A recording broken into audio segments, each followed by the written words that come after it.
ইমাম ভুল করতেছে, আপনার দায়িত্ব কি? আপনার যদি জানা থাকে অবশ্যই আপনি কি দিবেন? লোকমা দিবেন। লোকমা মানে কি? সতর্ক দেওয়া, সংশোধনী দেওয়া। আচ্ছা, এই ইমাম শুধু নামাজের মধ্যেই ভুল করলো, তাকে সংশোধনী দিলাম। এই ইমাম আজকে 350 থেকে 400 ঘরে সমাজ বা 500 জন মুসলিমের ইমাম তিনি। এই ইমাম ভুল করলো যদি সংশোধনী দেন, একটা ওয়ার্ডের মেম্বার যিনি 30,000 40,000 বাদি দেন 5,000 10,000 লোকের যদি একজন মেম্বার ভুল করে, তাকে কোনোদিন আমরা সংশোধনী দিছি? কেন দিই না? তার কারণ ওর নেতা এখন পাওয়ারে আছে, যদি কিছু কই তাহলে আমার অবস্থা তাই।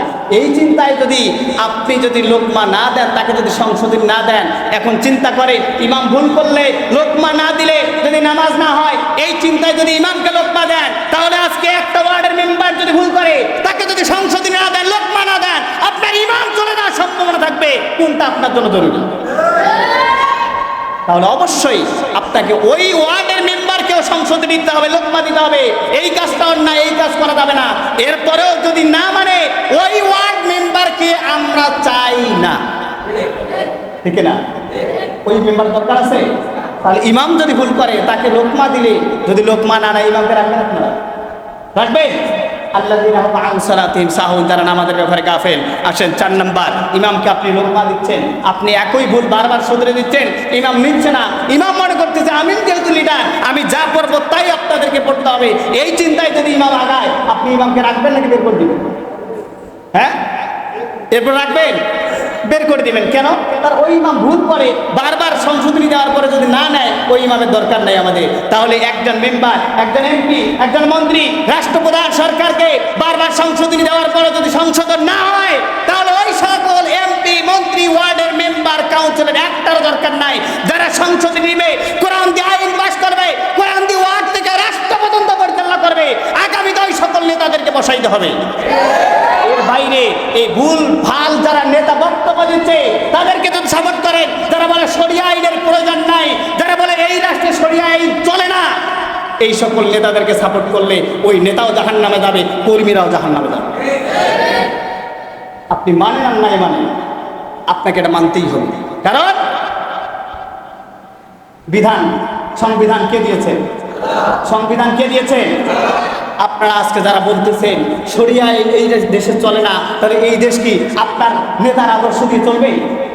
হ্যাঁ, কার আদর্শ চলবে? আল্লাহ যে আদর্শ দিয়েছেন, আল্লাহ যে সংবিধান দিয়েছেন, এটা কোড অফ লাইফ। ওয়ানুনাজ্জিলু মিনাল কুরআনি মা হুয়া শিফাউন ওয়া রাহমাতুল লিল মুমিনিন। সকল যুগের সর্বকালের সর্বশ্রেষ্ঠ সংবিধান আল্লাহ পাক কোরআন দিয়েছেন।